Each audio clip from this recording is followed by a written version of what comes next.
Hey guys, welcome back to Telltale. I'm Emily. I'm Greg. And we are going to be talking about Philip K. Dick's The Little Movement. It is his fourth or fifth short story in the compilation of early works. Yeah, it is his fourth in order of publication, published in November of 1952. It's the last one he published for 1952. Okay. So, yeah. And it's called The Little Movement. It was published in the Magazine of Fantasy and Science Fiction. So it's actually not public domain, but we found it online. Yeah. Didn't have to pay for it. Yeah. So it's out there. It's out there. Yeah, so it's copyrighted, but for whatever reason it's out there with a PDF of that issue of Fantasy and Science Fiction for free. So have at it. I guess it's legal. Yep. I guess. It's the wild, wild west on the internet. Yeah, well, no feds have showed up at the house yet. Yeah, so I guess we're fine. Whatevs. Yeah. But yeah. So this one was really interesting because any 90s kid who's ever enjoyed a toys coming to life story, such as Toy Story or Small Soldiers, yeah, this is like the basis for those types of stories.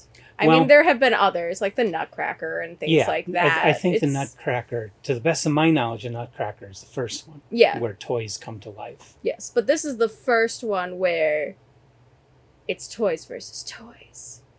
Because in the other one, it's like toys versus, like the Nutcracker is toys versus rats, for the most part.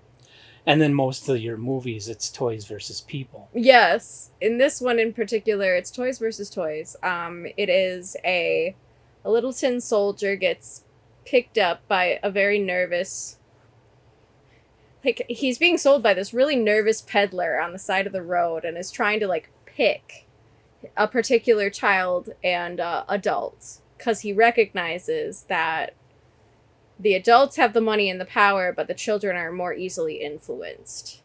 And we don't know or understand fully why these toys are trying to get influence over these children and have them conduct things. So you That's kind of left are a bit left. mysterious. They might be aliens invading. They might be just toys that magically come to life. Yeah. It might be something somebody invented. They keep referring to the factory as if the creators did this on purpose, but we don't know particularly what these creators... Yeah, the factory could be something like the Twonky, where these aliens go into a normal factory and manufacture their machines and distribute them from that factory without the factory even knowing. Yes, that is a little bit hazy as to the origins other than the factory and who these creators are, and also why these toys are sentient to a degree. But yeah, so this little toy soldier ends up getting sold by this nervous peddler who clearly is also very easily influenced and controlled by these toys to this man and his son who are walking by. And so it kind of goes through this saga of the toy trying to develop control over this child, only to, be thwarted by, spoiler alert, the teddy bears. Yeah. Who you didn't even know until, like, towards the end of the story actually could wake up and were sentient too. But how touching that a teddy bear is the protector of children. Well, of course. Love it. I love it. So, yes. Definitely... It was a really fun, cute little story, watching the train wreck happen as this toy soldier is trying to influence this kid and then gets thwarted. It's really, really fun. It's a really quick read. Yes. I wouldn't say this is like the most... of the stories, this is probably the least impressive that I've read so far. I agree with that. Yeah. I mean, that's fun. Not to knock the story. Yeah. It's a good story. From any other author, it would be one of their best. But from Philip Dick, we kind of have the bar set higher, so it's not... Yeah, it's not as impressive as some of his other work, but it was a fun little adventure.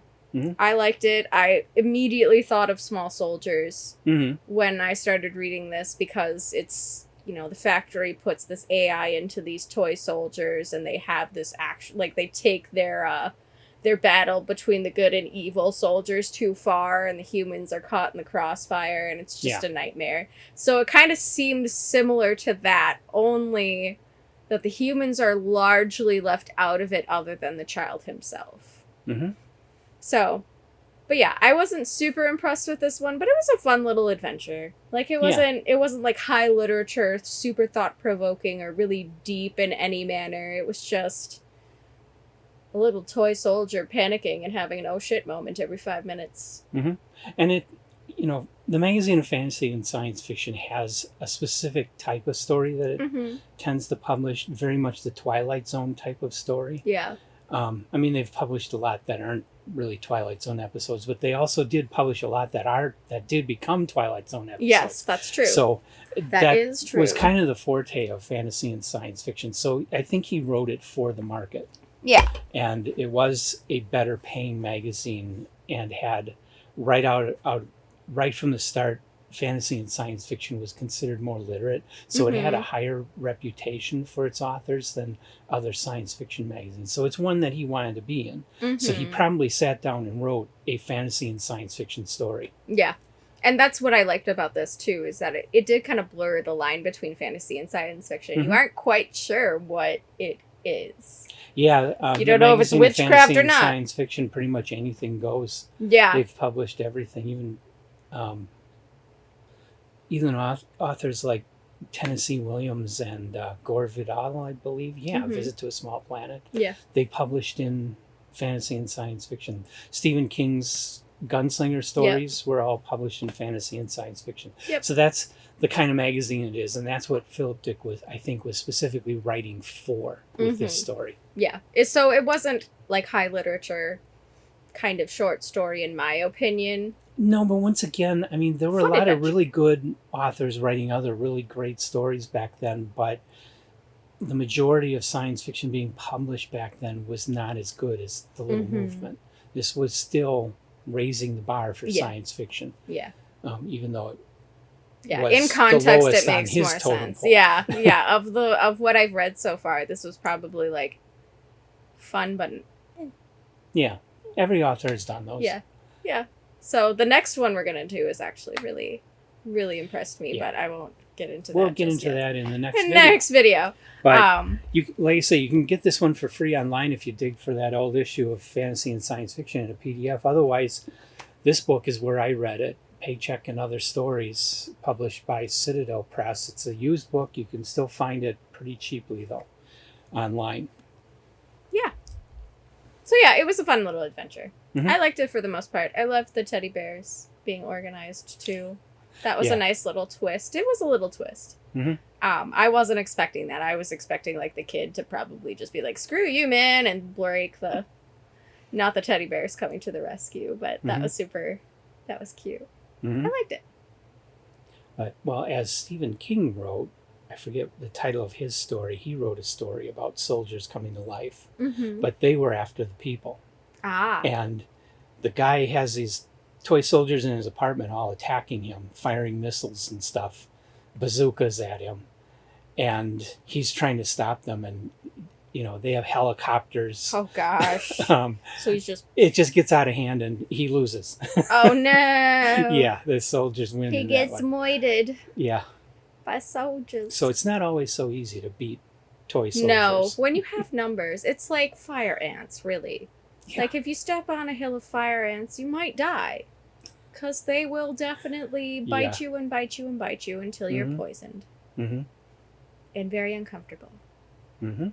Thankfully, in this story, there was only one soldier who was looking for the little boy to help him recruit the rest of his team. Yeah. And it just turns out that the teddy bears got to the soldier before the little boy could bring his team in.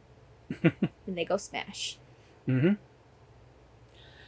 So that's all I got to say about it. Yeah, that's really all I have to say too. It was a fun little story, but move on to the next. The next was Mr. Spaceship. Yes. That'll be coming up. I'm very excited to talk about that one, so it was good. So like us, subscribe to us, come back for more Dick. And why? Things you never thought Greg would say. That was good. Yes. But they're all little. Yes, they're all little movements. Just little movements. Oh my gosh. And And just keep following us, and we'll have more of this great content for you. Thanks for joining us. I need to recover. All right, bye, guys. Bye.